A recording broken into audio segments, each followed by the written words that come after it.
சத்தத்தை கர்த்தர் கேட்க நான் என்ன செய்ய வேண்டும்?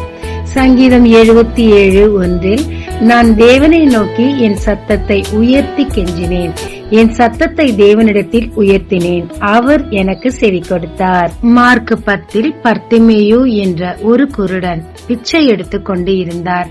இயேசு அங்கு வருகிறார் என்று கேள்விப்பட்டு அவரை கூப்பிட்டார். சுற்றி இருந்தவர்கள் அவரை தடுத்தனர். எனவே அவர் வசனம் 48 பிரகாரமாக முன்னிலும் அதிகமாய் அவரை நோக்கி சத்தமிட்டு கூப்பிட்டார். அவன் திடனற்று போகும் வரைக்கும் சத்தமிட்டிருக்க வேண்டும். ஏனென்றால் இயேசு அவனை அழைத்த போது யார் அவனை தடுத்தார்களோ அவர்களே வந்து எழுந்திரு, திடன் கொள், அவர் உன்னை அழைக்கிறார் என்று சொன்னார்கள். இயேசுவும் நான் உனக்கு என்ன செய்ய வேண்டும் என்று கேட்டார்.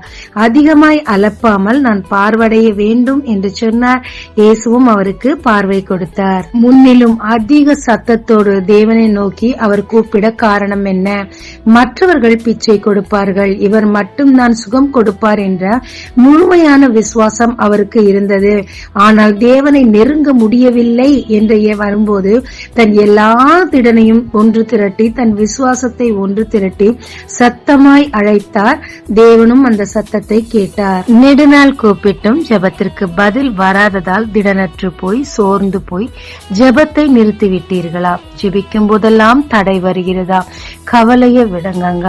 இந்த பர்திமேயு போல நம் விசுவாசத்தை ஒன்று திரட்டி ஆவி ஆத்மா சரீரத்தோடு முழு பலனோடு திடன் கொண்டு தேவனை நோக்கி கூப்பிடுங்க. தடையாய் இருந்தவைகளே உங்களுக்கு படிக்கல்லாய் மாறும். நிச்சயமாய் தேவன் உங்கள் ஜெபத்தை கேட்டு உங்கள் வேண்டுதலுக்கு பதிலளிப்பார். ஜெபிக்கலாமாங்க.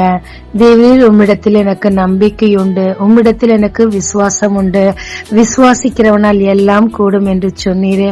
அநேக நாட்கள் என் ஜெபம் கேட்கப்படாததால் நான் சோர்ந்து போயிட்டேனப்பா. இந்த நாளிலும் என் ஆவி ஆத்மா சரீரத்தை உம்மிடத்தில் உயர்த்தி என் சத்தத்தை உயர்த்தி உம்மை நோக்கி கெஞ்சுகிறேன். என் ஜெபத்திற்கு பதில் தருவீராக. இயேசு மூலம் பிதாவே, ஆமென். இயேசு கிறிஸ்துவின் நாமத்தில் இந்த நாளில் உங்களை ஆசீர்வதிக்கும் ஜீசஸ் விஷன்.